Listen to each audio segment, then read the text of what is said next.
About 6 months ago, I spent some time talking about babies and TV over on Snapchat, and it was definitely the most popular Snapchat story I've ever put out there and ever received so much feedback on. And so many people requested for me to talk about the topic again and publish it somewhere. So that's why I'm doing it here on the vlog for you. So if you want to watch it again or for the first time or share it with a friend or a partner, it's there for you. Firstly, I just want to say that this is in no way me judging families that do allow babies to watch TV. I am all about pro-choice, pro-knowledge. I think when you know better, you do better. If you know and understand all the implications of letting a baby watch TV and you're totally comfortable with it, then that's brilliant and I'm happy for you. So this is definitely not me judging anyone. It's just me sharing some information with you that is fact and that we applied with our babies. So when the boys were around 3 months of age, Matt and I made the decision to remove TV time altogether. So we stopped letting the boys watch it directly, which means placing them in front of the TV, which we weren't doing anyway, but we were definitely allowing them to indirectly watch TV by just being in the same room, having the TV on while I would feed them, TV on just for noise, I guess. We didn't realise at the time that just having the TV on for background noise can negatively impact a baby's development because it distracts them from what they should be doing, which is playing. Never again in your baby's life will they be growing as rapidly as they are in the first 3 years of their existence, and especially the first 12 months of life. Their cells are multiplying so quickly, they're learning, they're developing processes, they're understanding, they're forming their emotions and attachments and theories, and it's just such a huge growing time for babies. And I think sometimes as parents we can take that for granted and we can get lost in the hustle and bustle of our day, not realizing that never again will they be able to learn something for the first time, which is pretty exciting, pretty amazing, and sometimes feels like a whole lot of pressure. But basically, if a baby's watching TV, it means they're not learning by play, and play learning for their age is everything. It's what they need to be doing, it's what they should be doing for optimum brain development and emotional awareness and development. When a baby or a young toddler watches TV, they don't watch it and see it in the same way that adults do.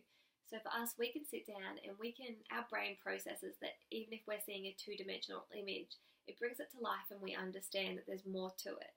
Whereas a baby or toddler doesn't see that. And if you do some research on your own, you're going to come across lots of articles and studies that talk about the ball theory. If a baby or a young toddler sees a ball being thrown on TV, they don't see it in the third dimension and they don't see the fluidity of it. It's the same with rolling the ball. What they see is it broken down into steps. So a ball leaving a hand, rolling across and ending up where it's desired to go. They don't learn the process of throwing a ball, which can negatively impact their development. Now, I'm not just talking about balls here, I'm talking about everything they watch on TV. Language, they don't develop, their emotions don't develop in the way that they would if they just observe humans interacting. It's a totally different thing when they're watching it on a television. It impacts their understanding of emotions, their language development, and just everything. It's incredible. If you do some research, I'm sure that you'll be surprised how much television impacts a baby's brain in a not so positive way. And a lot of studies even go so far as to say TV is not just not good for you, it's actually bad for a baby. And I think when you really think about that, it's enough to make you want to explore it a little bit more, I think. It's better for a baby to be placed somewhere and looking at a still innate object than it is for them to be looking at a glowing, flashing TV. There's also lots of research out there that indicates the typical words spoken with a toddler per hour is usually around 940 words. But when they're watching TV, that number reduces by nearly 800 words. So it's not just what they're learning from the what they're not learning from the TV. It's what they're not getting from you if they're watching the TV. I hope that makes sense. Television is also known to disrupt sleep, and obviously we're all about sleep here. So it's not doing you any favors, basically.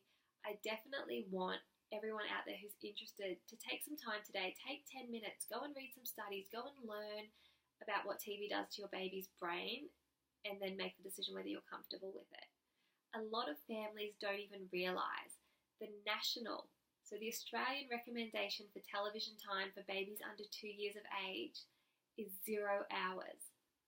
So if there's a national recommendation for something, that's pretty major. There's got to be a lot of research and a lot of studies to support why they've decided that 0 hours is the right amount of hours for a developing brain.